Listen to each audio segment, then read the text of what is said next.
So our first session today is going to tackle the thorny issue of business models. And everything starts from and flows from how the various pieces of the ad business fit together commercially. Everything from how we recruit, to how we pay people, to how we invest in talent, to how we measure, how we build the tools, everything comes back at the end of the day to the business models and how we actually operate as an industry. And so our first session is going to be Nick Manning with Caroline Johnson from the Business Model Company, and they're going to discuss this with you, and there'll be plenty of time afterwards for questions. So over to Nick and Caroline.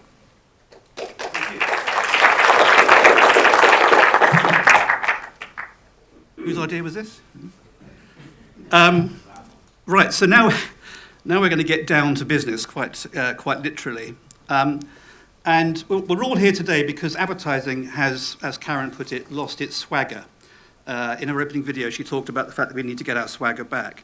And when we started Advertising Who Cares in a coffee shop 18 months ago, we wanted to help advertising recover its place as a key contributor to business and to society, and to help advertising get its swagger back. That's not how we would have phrased it back then, but that's what we're here for.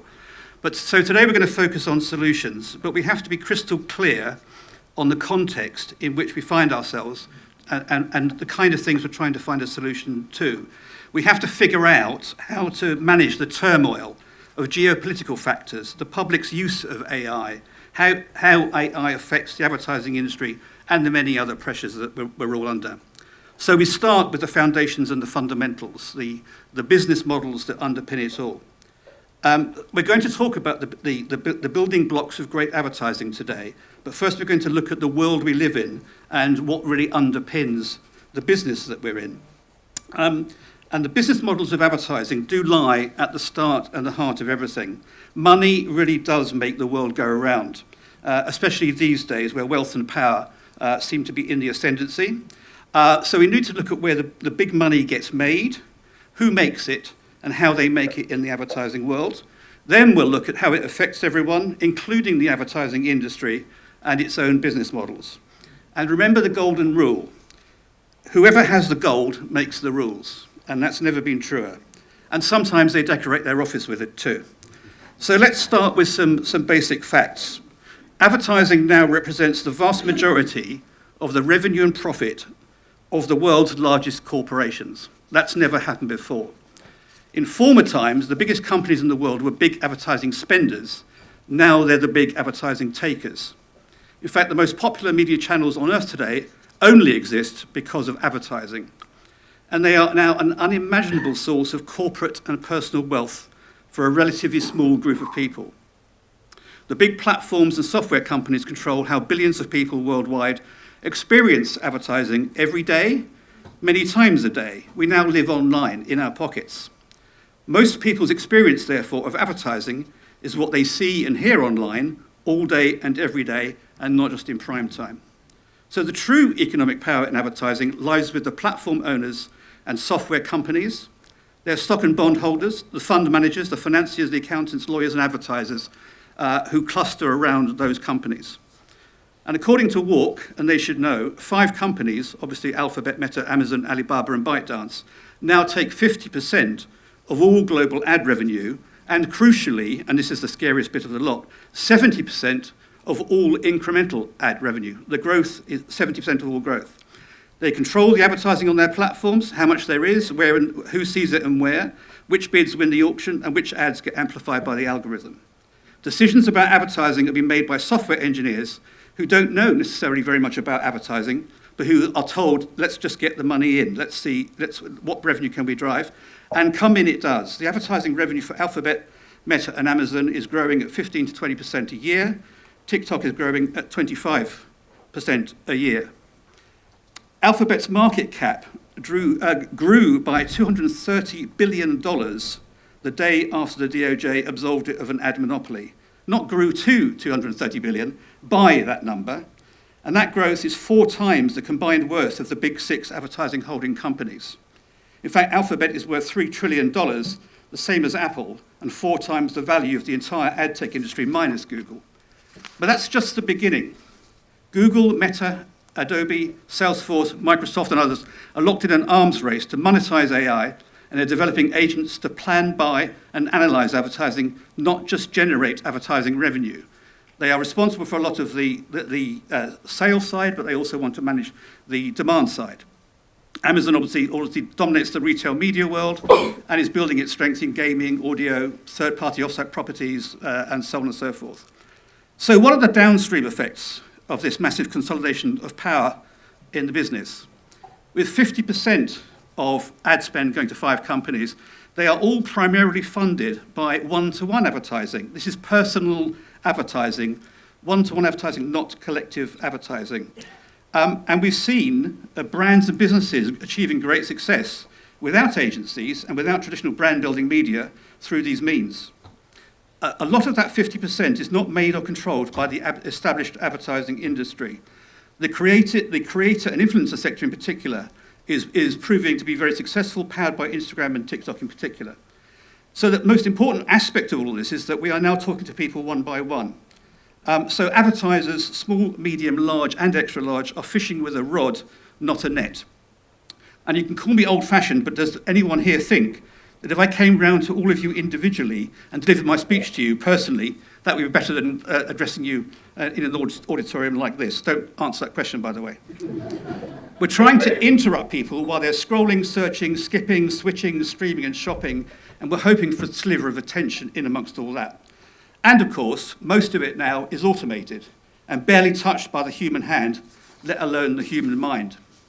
So we are now all slaves to the algorithm, as Grace Jones nearly said, and machines talk to other machines, hoping to catch that algorithmic wave. And AI hasn't really got going yet. More and more automated ads will be shown to agents and bots, good and bad, not to people. So, unless Brian said don't moan. If this isn't a moan, I don't know what is. We are in a crisis, and I think it's important to have crisis thinking, and that's what Advertising Who Cares is supposed to be all about. And that crisis is in advertising effectiveness. Too much advertising that doesn't work, interrupts and irritates the public, or disappears into the void. The fact that money spent this way doesn't fund a healthy media ecosystem is something we're going to talk about quite a lot later on. We're in a bit of a doom loop, built on a vast excess of low-cost, low or nil-worth media inventory. And by the way, it's worth reminding everybody that 50% of all internet traffic is synthetic, and 2/3 of that is malicious. AI agents will make that worse. But such traffic is very cheap, so we're bombarded by it. And because everybody wants so-called reach and personalization reduces reach, they just uncheck those boxes and throw it out there in vast quantities. And if we do see it, we hardly pay attention and or reject it.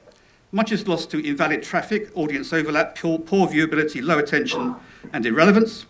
The result is that advertising doesn't produce a result, so yet more is mass-produced, leading to yet more excess, millions more rods dipped in the water unproductively. Rinse and repeat. It's almost as if a targeted medium like direct mail was delivered to all the right houses, but that didn't work, so they then delivered them to all houses.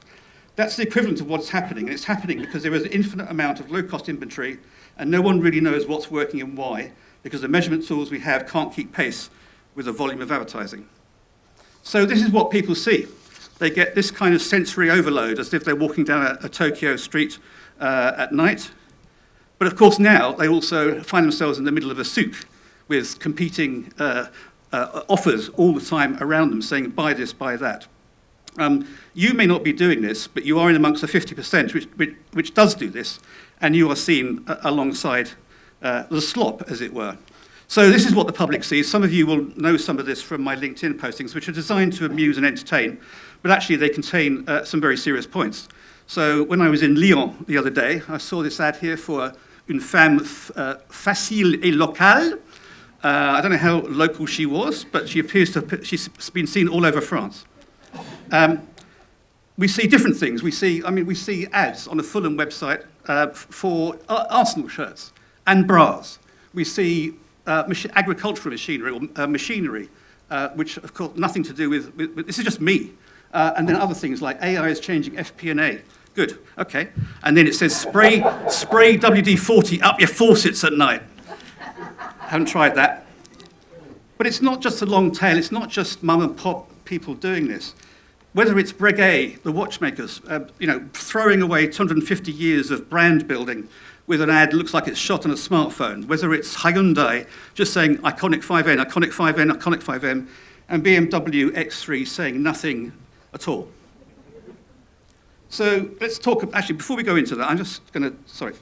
I want to talk about YouTube just for a second. The advertising on YouTube is sometimes very good, but its presentation is terrible, and sometimes the ads are terrible too. And yet it's growing like crazy. This is a problem for us.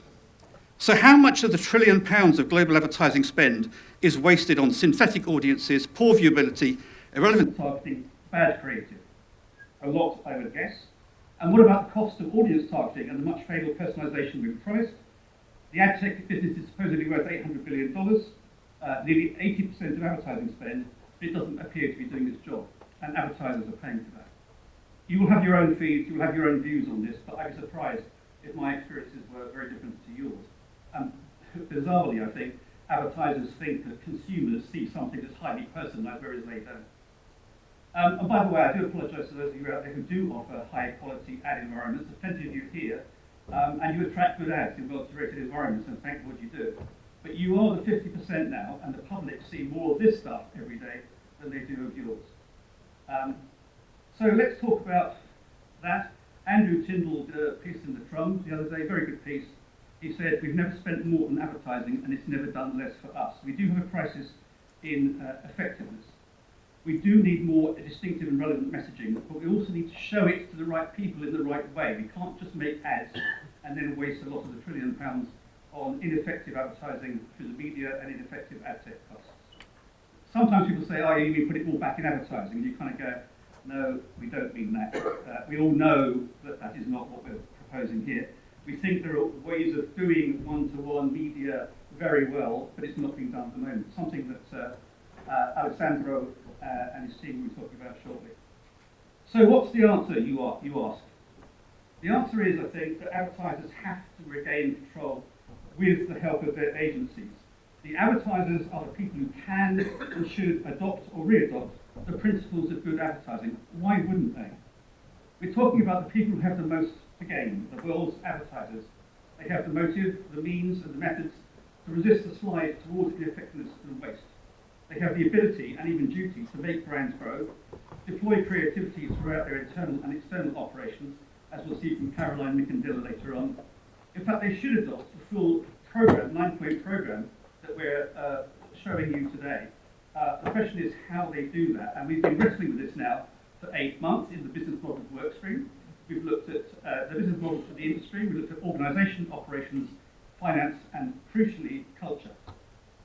Here's the team. I won't go through every name on here. People like Michael Farmer will be familiar to you. Saz Roy, who's in the room today. Caroline Johnson is going to be presenting with me shortly. But this team was a remarkably good team, augmented more recently by Mary Keane Dawson and Tina Feger, who have put their heads together and achieved a lot of consensus about what we need to do. Recognising that marketing is complex and interconnected, and so is advertising. You cannot divorce marketing and advertising from these 7 Ps of marketing: the physical presence, the place, the process, the people, the price, the promotion, and product.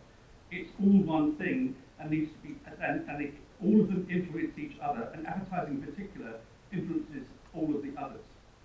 But there are obstacles in client organisations. There's fractured organisations, there's fragmented accountability, there's siloed measurement, narrow short-term focus, conflicting targets, imbalanced marketing, waste, inefficiency, effectiveness, and that's just the good stuff. We've also, to a certain extent, got to savings-led procurement, which sometimes cannot be exactly what we, and certainly Tina, would like to see. And we've also got extractive partner relationships, where clients and agencies are not working as well as they should do, and they're not working together financially, certainly as they should. So the first thing we say, and this is really clear, is that advertisers need integrated teams internally with one single objective: improve the worth of the business. What we mean by that is make the business grow, make the brands grow, and make the value of the business grow. And that's the kind of thing that CEOs and CFOs want to hear, and we need to deliver to them. When people talk about the disconnect between the CEOs and CFOs and marketing, this is the crux of the problem. The marketing people look at the wrong thing sometimes, and the CEO and CFO kind of go, yeah, but what's that got to do with the price of chips? A new unified measurement framework that measures net profit uplift and how to get it is what we need, and we need experienced and expert agencies that help them achieve that. We need to be people-centred, we need to put strategy and creativity at the heart of this, and effectiveness needs to be throughout. We need integration, continuous curation and institutional learning within organisations, and we need technology innovation with zero inefficiency, with procurement involved throughout. And that's just the advertisers. Now I'm going to ask Caroline to come on and tell you how we think that agencies can contribute to that process.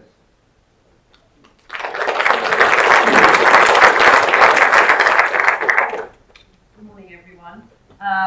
Let's spend a few minutes doing a bit of a deep dive into business models and the agency business model. I think it will be helpful to start with what is a business model, because if I asked you all individually to give a definition of a business model, there's going to be quite a lot of difference, and you'll all have your own version. But for the purpose of the next 10 minutes, what I'd like to do is talk about a business model as a triangle. It is a living ecosystem. It is full of codependencies. It has three corners. At the top, it's how you create value, how you take your capability to market, your go-to-market story, your positioning, your proposition, how you try to differentiate your services, your talent, your capability from the rest of your competitors. It's the outward-facing narrative, brand-facing, how you create value. That is supported by two other areas in your business model. How you deliver value, which is your operating system, your internal processes, and also your talent model, and how you then capture that value, which is your monetization. It's your commercial model or your commercial models. So that is a very simple look at what is a business model. Now, if we actually start to think, okay, so what is happening with this business model? It should be a healthy ecosystem. Think of it as a body, the heart, the lungs, the blood. But what we find in typically, and not for all of you, I'm fully aware that there'll be lots of different business models represented in this audience today. But fundamentally, if it is predominantly what we call a service business model, so what we would call the goodwill service model, if it's predominantly a service model, which is the models that we've mostly grown up with, then there will be significant misalignment and tension in this model. It will not be a healthy body. And if I just pick out a couple of the areas of misalignment, you'll hopefully sort of appreciate the difficulty when we are under so much pressure as an industry to transform our models, to evolve them and to reinvest. It really is a complex puzzle. So if I just pick on a few areas, if you take create value and you asked your clients, advertisers, what do they predominantly need as the ideology in create value from agencies, they are likely to say it starts from transparency and simplicity. All of that value that you can offer has to be delivered in the spirit of absolute transparency and hopefully simplification of a world that has become incredibly complex. But then if you move down the business model triangle and actually look at how we capture value, the old agency service business model actually performs at its best in complexity and opaqueness. And because the create value is so restricted in terms of its monetization window, that restriction in the create value of not being able to monetize all the value that you can deliver and that you have means that the capture value, the monetization, is set up to feed in the shadows of complexity and opaqueness. And then if I just bring in the old operating system for a moment, the operating system in a service agency model tends to operate, the fuel is more. The more hours, the more people, the more complexity, it drives, the operating system drives, the fuel it needs is more. But we're going into a world where all the future operating systems, the fuel they need less is more. Because your profit in the future will be for every individual and every hour you take out of the system, which then puts it back in alignment with your clients' and advertisers' needs. So the misalignment is an issue going forward. We have to put the business model, the body, back into health and back into harmony. So the switch, the way of perhaps framing this is to think of the service business model as one of self-interest. It is a self-serving business model. But when you move forward into what would a healthy body look like? What if we were hitting all our geo-markers? What if we were able to operate as an industry with a healthy system, a healthy body? We'd be moving from a business model of self-interest into an ideological business model of best interest. And that as an ideological leap is absolutely significant, from self-interest to best interest. So the future industry model, that high performance body that we're talking about, is client-centric, it's market-centric, it's not self-serving, it's market, audience, channel, client-centric. The create value will be framed around client challenges. And within those client challenges, the value drivers will be highly visible and packaged as solution sets, as program sets that allow the clients very easily to identify their client archetype, their buyer persona, and be able to work within the value drivers that are best suited to that client archetype and that buyer persona. On the operating system, less is more, less and more thrives with a product, program, platform model. Products are codified, standardized delivery methodology. It's all about removal of inefficiency and removal of waste. And that also works well for technology integration. The operating system needs a complete overhaul, and that needs to be supported by how you capture values, which is new commercial models. New commercial models packaged behind what I call a service front door is a very difficult transition for you. It is much better to think about repackaging your businesses and the agencies behind different front doors, which are aligned to different client challenges and different buyer personas. This allows legitimacy in the models, which is so important. If an advertiser is used to feeding on what we call the all-you-can-eat buffet, which tends to be a service agency offering, and you decide to take some items off that buffet, might be the smoked salmon, might be the Prosecco, and give them a value price or a premium price, it's a really difficult engagement model to keep the buffet in place, but try and achieve some premium pricing or some value pricing. Much better to repackage your businesses with really clear gateways into the agency for different client challenges, and then ensure that those client challenges are supported with the right business models behind those front doors, and then to work in complete commercial alignment. So, Nick, when you were presenting a moment ago, your slides where you were talking about the summary of the imperatives and what was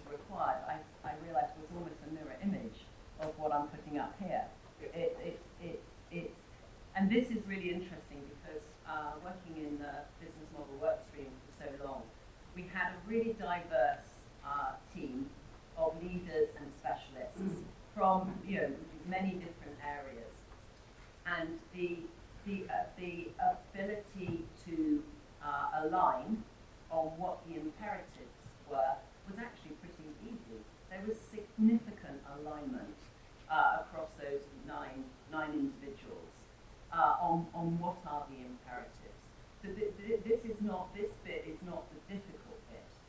The difficult bit is going back to the business model, which is these imperatives are not well suited to the current business model. There is significant misalignment, and the business model is not, at the moment in our industry, set up to be able to do this in a simplified and transparent way. So I've simply grouped these imperatives around the business model triangle that we looked at a moment ago. So for create value, it really is moving from a culture and a model of self-interest to best interest, representing the voice of the public, being absolute experts in market, audiences, messaging, channels, being able to provide truly integrated expertise, strategic and creative casemakers. Nick and I were talking about this earlier, which is that constant questioning and challenging on behalf of clients. Is the strategy and the creative delivering? Is it absolutely a reflection of the market, the audience, what is required? It's taking accountability and responsibility for that in a continuous, always-on presence. Drive effectiveness, budget setting, attention cut through, paid and organic channels. Be the client guardian across reputation, data, cyber, IP. To deliver value, inevitably, we need to be technology experts. And part of the transparency is also being able to recommend for clients what is the right technology in an unbiased, completely unbiased, neutral way. Frameworks, roadmaps, playbooks for programs and product solutions, analytics, innovation. And then capture value, move away from time-based charging. Time-based charging creates a focus on process and effort. Time-based charging is a focus about what happens under your roof, and that is a very difficult part of the business model going forward, when actually we're moving into an era where less is more. So it's very hard for you to adapt to the efficiency that technology will bring and the new operating systems if the time-based charging is predominantly the main pricing model. New products and services charged for separately. Again, the front doors are really helpful in establishing those different gateways into your businesses. Co-investment, helping clients where appropriate accelerate their innovation, because in a co-investment model you can go to market so much quicker. It's a really good commercial model when the conditions are correct. So if we have a look, go back to the triangle and the business model in terms of the cultural transformation. But business models are really about values, they're about behaviors, they're about cultures. This is the way we do things around here. That type of assumption. But the business model needs to make significant leaps forward from service to value and to have a new language. In the operating system, moving from more is more to less is more, and in capture value, moving from time to outcome to achieve commercial alignment. So, summarising that, from complex to simplified, opaque to transparent, compensated around the edges to compensate it on value created. So, as an industry, the future sits in the top right. The future of the industry is going to be in managed services, productized solutions, some advisory / consultancy. The heart of the business models are going to be across products, programs, and platforms. So we are moving from bottom left, which is what I would call the service neighborhood. The service neighborhood and the language of we will do, which is about effort, and it needs to move up to the top right, the language of you will have. It's a language switch, but it's also a cultural switch.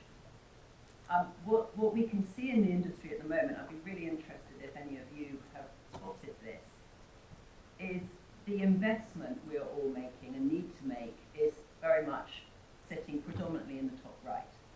That is the investment in technology, automation, platforms, new types of talent models. If your business model is dominant in the bottom left, you will have something called an investment drag. And we can see this across the networks actually, all of the time.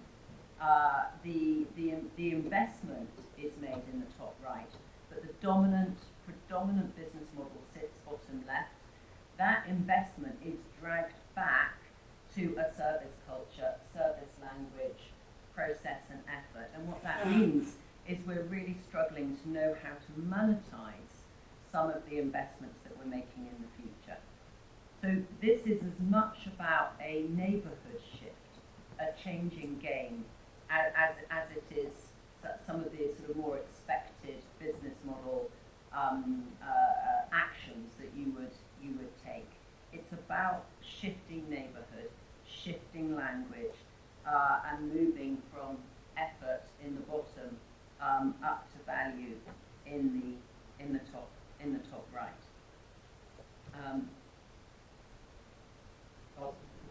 So this is the last chart of our presentation before we move into feedback.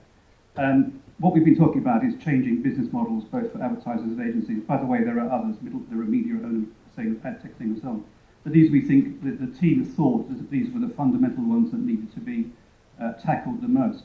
So this is all very necessary, we believe, but not sufficient. The rest of the day are the things we need to do too. So this is by no means the be-all and the end-all. We have to do this, but then we have to adopt and adapt all of the disciplines that we're about to talk about for the rest of the day on top of that. It's a bit like getting the soil right before you plant the seeds. So that's all we're going to say charts-wise now. We're now happy to have an open discussion and get your responses and feedback to what we've been saying.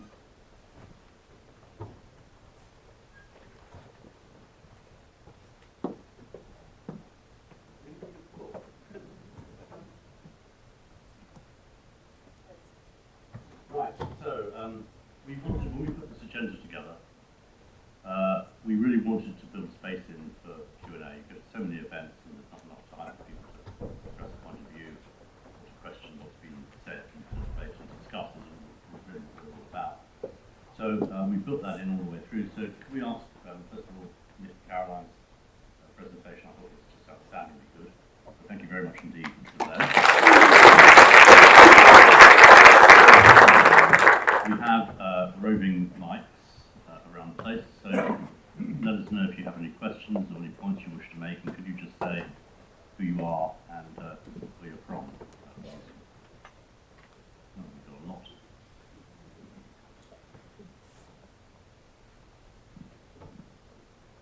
Hi, I'm Evan from New York.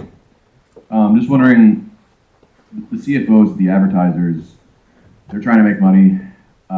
They're looking at the ad tech platforms and they're deciding that they are getting value, as we were talking about it. They're somehow getting transparency or simplicity from it. So what are they missing? Why can't they see the same things that we're seeing here? Well, first of all, define value, and that's the first thing you need to do. But also, Why stop there? Why not make greater value? Why not make a greater contribution to the bottom line? Why stop at we've got a cost per click of this and a cost per query of that? What we're talking about is what is building profit at scale. So yes, all of these things contribute to that. But what we're interested in is if we take all of the marketing activities together, including all of the 7 Ps and every other part of marketing and advertising, how much can we drive the bottom line of this company and increase the value of the company? So we believe that if you adopt the ways that we want to adopt messaging, delivery of messaging and so on, we believe there's an awful lot more value to be had. And that was unanimous around the table over the last 8 months for this group, which is there's a lot of value being left off the table. Look at the waste. Look at how much money is not being used effectively. Look how much invalid traffic and fraud and other things are happening. Look at the lack of viewability. So yeah, money is being made right now, and there's some good results coming out now. But imagine how much better it would be if we did things better.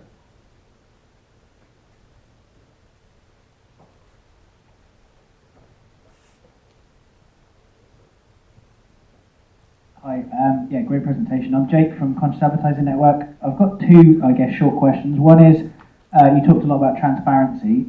There is a distinct lack of transparency in certainly the digital supply chain. So how can the industry demand transparency from an opaque supply chain? And then I guess the second question is on that profitability point, Nick, that you're making. That study that came out last year called Profitability 2, one of the key findings was that people were spending, or brands were spending, I think 3 times as much as they should from an effectiveness point on social. And yet, you said in your presentation up front that the increasing revenues going and the money going to some of the big tech platforms is increasing by 15 to 20%. Where's that misalignment coming from? Well, I think it comes down to a number of things, one of which is the short-term focus, because you can get a low CPM, a low CPC, a low CPA via a social platform, which makes a bit of a contribution to your business. What Profitability 2 is mostly about is about making big differences to your business at scale, which is something that collective media can do both in the long and short term better than a lot of one-to-one marketing. And then let's carry it away. We're not saying one-to-one marketing and advertising is wrong, but it needs to be part of a balanced diet. And getting that balance right between collective and one-to-one marketing is crucial. And by the way, I know Tess is going to agree with this because she does, stop using the bloody word digital and talk about what digital media do. They allow you to talk to people on a one-to-one basis. Not entirely. There is YouTube collective viewing, there's digital out of home. But so much of it is one-to-one. And it's a very, very hard and can be a very hard and long way to build a business. Not saying it doesn't work, but it can work an awful lot harder. And if you cut a lot of the waste out that we've identified for the last 15 years, then you can make it work an awful lot harder, which also addresses the point we had over here. I think also we are going to cover some of these points later on, I think. Yeah, Alessandro and his team will be talking about the digital supply chain shortly. That is probably the biggest problem of the lot.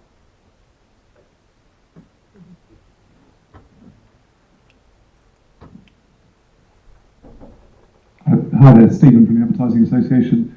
I was really interested in having spent most of my career in agencies, wrestling with a lot of those problems. I was really interested in that transition from a low-value neighbourhood to a high-value neighbourhood. And that, I think, is a good metaphor for the whole industry, actually. But in your working group, I wonder whether you had any exemplars of particularly large agencies or groups that are making that transition. Because I do hear that analysis a lot from people in agency management about how difficult that transition is. So are there any exemplars out there that you would like to point to? There are plenty of businesses that are making that transition from the notion of recognising that they need to change the game or they need to change neighbourhood. There are not enough of them, is the honest truth, and there are not enough of them that have done a whole-scale transition. I think there's a recognition that in the wrong neighbourhood, which we talk about having falling house prices, noisy neighbours, maybe bad landlords, that notion of you're just not in the right neighbourhood. And then, moving up to a neighbourhood where the house prices are good. They might not be growing as fast as we want them, but they're healthy. They're holding their own.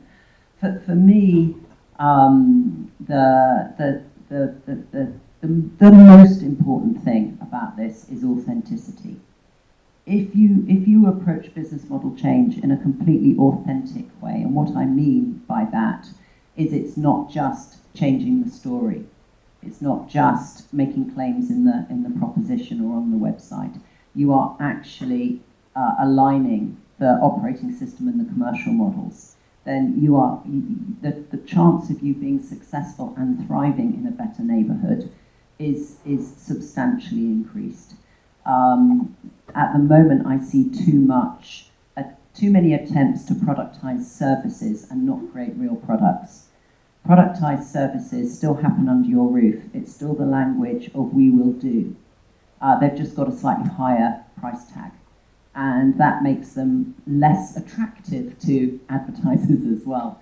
Real products exist when the doing has been done, when it's left your buildings and your people. The language shifts from we will do to you will realise in your market, in your audiences. It's a new language. You have to learn a new language. Nick, in the group, were there any? Well, we had advertisers, we had agency folk, we had other people. Nimi, is Nimi here? Yes, hello Nimi. So Nimi represented the finance function. We had a very broad cross-section of people, including 3 clients, I think. And so it gave us quite an interesting perspective. And the short answer to the question, Stephen, is there wasn't anybody in that room with an agency background who said, yes, we've cracked it. I don't think many of the agencies have cracked that yet, but need to. But that's kind of what you need to do. The sort of recipe that Caroline was talking about is what we need to adopt from now on. And radical transparency is crucial to that. If you want to be a commercial partner to a client, you have to have radical transparency and trust. And I know that you're going to talk about trust later, because we are too. So, you can't be an advisor to a client, a strategic partner, and give them good advice if you don't have radical transparency. And we're not just talking about media, we're talking about in every respect. Recommending new technologies in which you don't have a stake, for example, or recommending new technologies which may actually save the client money, that may not necessarily be in your long-term interest, but it is in terms of the client's interest. Those are the kinds of neighbourhoods that we need to occupy.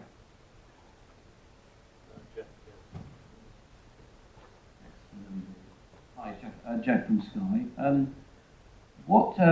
How far did you look into what is currently the profitability of actually running this stuff? So I completely get you that you put up, it's all automated.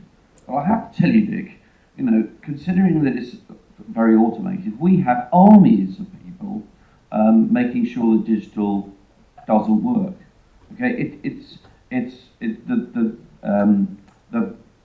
the needle has definitely moved to the point. If we did just a simple survey to say how much does it cost for us to put out linear TV and get linear impacts against non-linear impressions, that balance is heavily weighted operationally into non-linear. So while I see the irony is that it seems that yes, we've got impressions that are massively automated, but there are armies of people making sure that line items and placements and IOs and all of that stuff is actually unbelievably manual. Yeah, but Jeff, that's maybe true for Sky and for TV companies, but if you look at Performance Max and Advantage Plus, those kind of tools, the TikTok tools, the Amazon tools, there's virtually no human effort required behind those, and that's why they're so effective and so important to clients, because it's cut and paste. I mean, they've taken a lot of the work and effort and therefore headcount out of the equation. And that's why the mum and pop businesses can use those tools tomorrow without any effort. The curve then. I've got to get my act together. Well, the television and broadcast industry is trying to figure out how they get to that stage. Yeah. I agree. Yes. It's going to take a while, but but they've got to get to that stage. But they'll never ever do it as well as those guys do. Yeah. for all sorts of reasons which we can talk about, but they will never ever get to that point. They've got to get a lot closer to it. But let's not, these organisations have built the most powerful tools in the world for helping people create and place advertising very, very quickly, easily, and very cheaply. And that is what is happening out there. And you are competing, as Sky, with those guys. And it's not an even balance. It's why they're taking 70% of the growth in the market right now.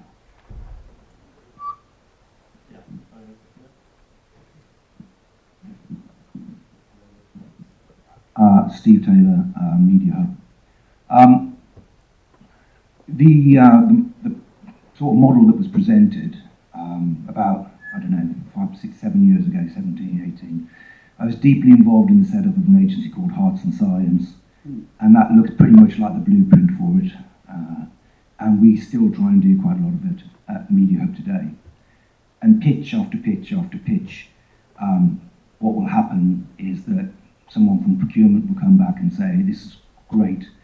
We love, the marketing folks will come back and say, we love what you're trying to do, we love this proposition, but we can't compare you to the other people on the pitch roster. We need to make it apples to apples. So you kind of almost need to go back to, something that looks very much like the old time-based model. And I wondered if, I don't know how many advertisers are here today, but if actually this is something that, you said no agencies had really cracked it. I don't know if agencies can crack it without there being more of an advertiser-led sort of demand for it. And I wonder if as a group of people, perhaps there's an advertiser lobbying, education, I don't know, maybe the advertiser that goes first needs to be a P&G or a Unilever or Well, Steve, you kind of summed up my presentation rather succinctly, much more succinctly than I did, which is we need change within advertisers, root and branch change, so that they don't default to the template you're talking about. They need to understand that is not the best way to get the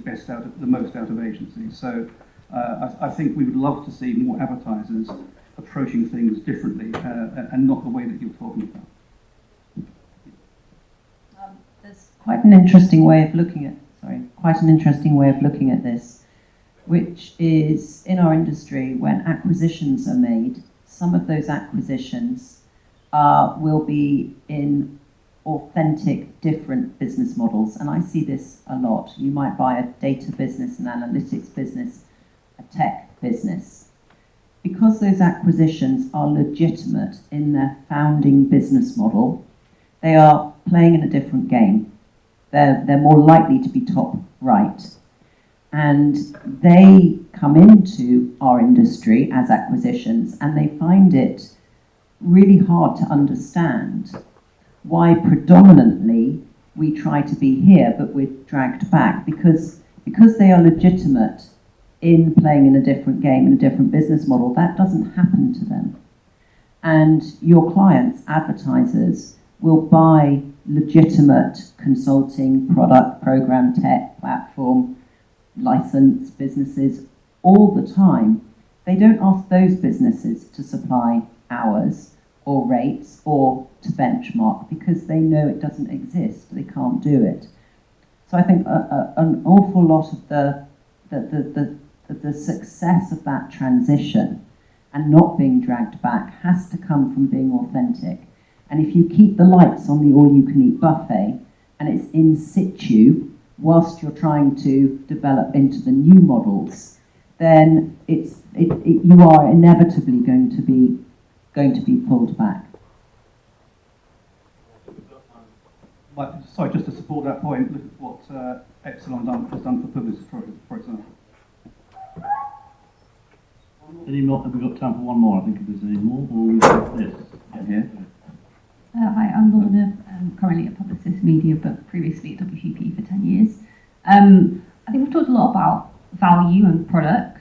And I guess I was just interested if you guys did see a role for agencies in that, I guess I'm not going to say service, because I do agree, but in advice. Because in a future world where everyone is buying on a PMAX equivalent, then you also can only win more by spending more, rather than, I guess, independent thought and thinking of a clever idea to beat your competitors. So, yeah, Well, just wonder what you thought. in a way, that's precisely what we're saying, is that agencies should be moving upstream, not downstream. They should be getting into high-level strategic advice and creativity, and not the low-cost, low-value execution that so much of them are stuck in. Sorry, I've only got barely any time, but I think we should ask Mark Howe to ask a question. Well, thank you, Nick. Mark Howe, retired, ex-TV ad sales and Google ad sales. I'm probably in the minority here that worked in one of these evil platforms for 17 years. I'm now out of it for 2 years. So I have no game plan here, Nick, just an honest balance. Because I actually thought, against what Brian said at the beginning, you were a little bit moany at the beginning there, a little bit anti-digital.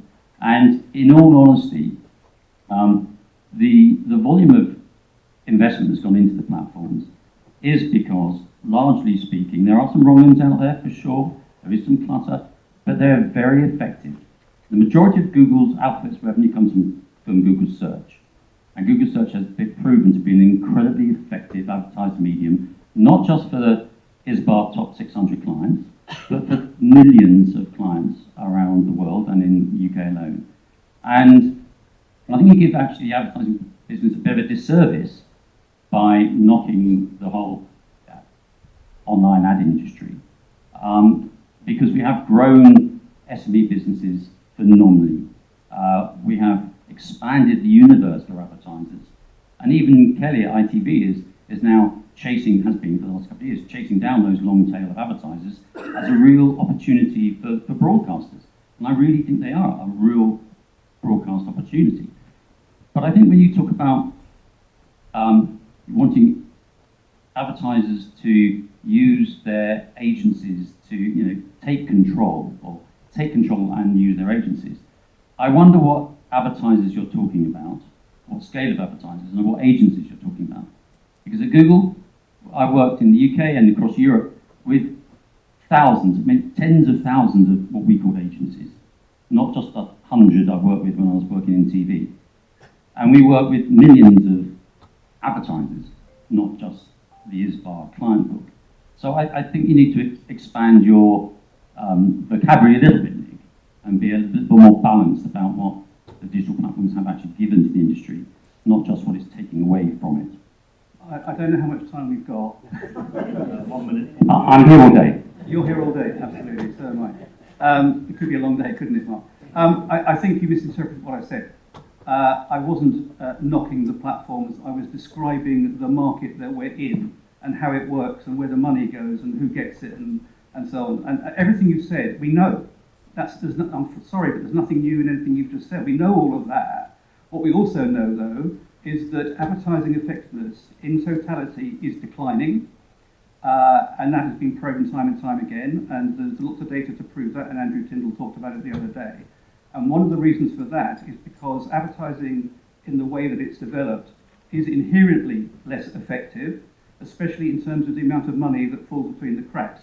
Maybe not so much in search, for example, but in other areas. So don't take it personally, but there is a problem within advertising effectiveness and advertising, and the nature and shape of the business is why that has happened, and it's partly because the business is dominated by the big platform software companies whose model is what the model is, and that's the business model for the industry. So that is where we are, and that is what I was trying to describe. If it came across as a moan, I apologise. I was just trying to state some facts. I'll just give a balance. And actually, a lot of what I talked about was about getting the balance right for advertisers.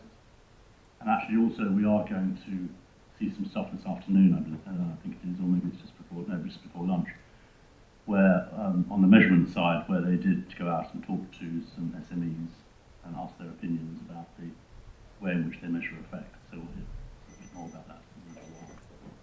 Okay, one last one. Come on, quick there.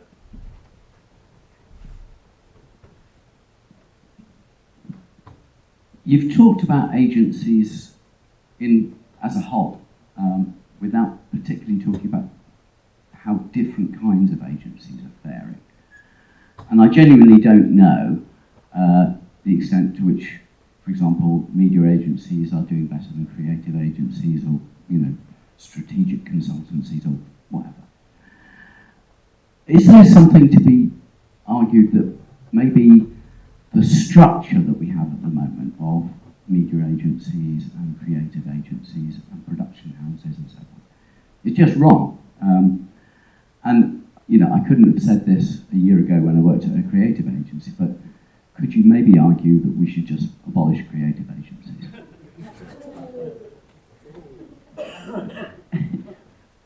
What is your thinking behind the abolishment of creative agencies? What would that serve? So this is why I'm interested to know, for example, how profitable media agencies are compared to creative agencies, how they're faring. Much more profitable. Right, okay. Well, creative agencies okay, so are on their knees. here's a thought. Maybe the idea of separate creative agencies is it's not the way things were for most of the history of advertising. It's a temporary phenomenon which only exists and can work when you can bill for hours. Production houses can charge for deliverables. Media agencies can charge for deliverables. So, you know, one way of putting this is we go back to full service. So creative becomes, as it was for most of the history of advertising, a value add that media agencies offered as an added value service. Or it becomes an added value service for production. Maybe, you know, in this brave new world, you can't make a standalone creative agency work. I don't disagree. I think the way to look at it for a creative agency is if you are attached in the main in your model to creative services. So most of the monetization is around creative services. That is in significant decline.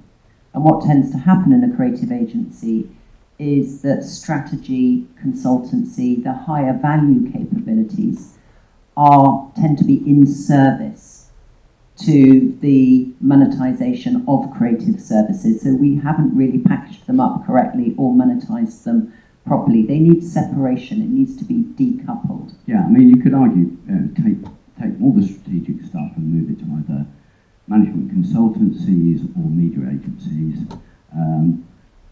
Just make creative, go back effectively to something more like full service. Well, I think creative needs to be decoupled from creative services and it needs to move upstream. It needs to have a higher value position around how it engages with clients. So almost moving from being a creative agency to a creative business.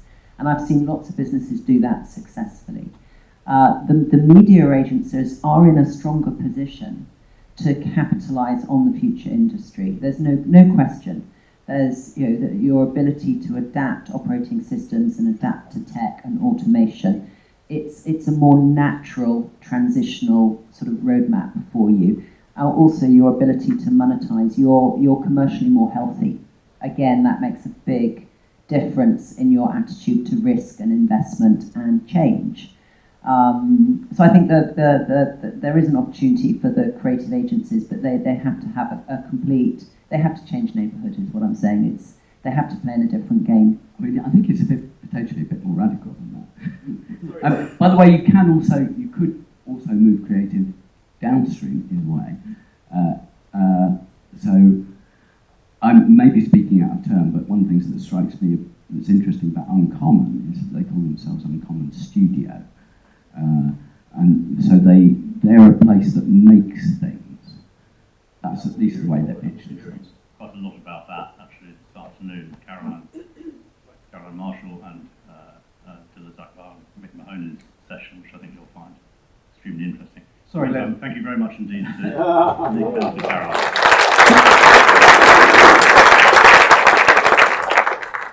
Okay, so it's all ad tech.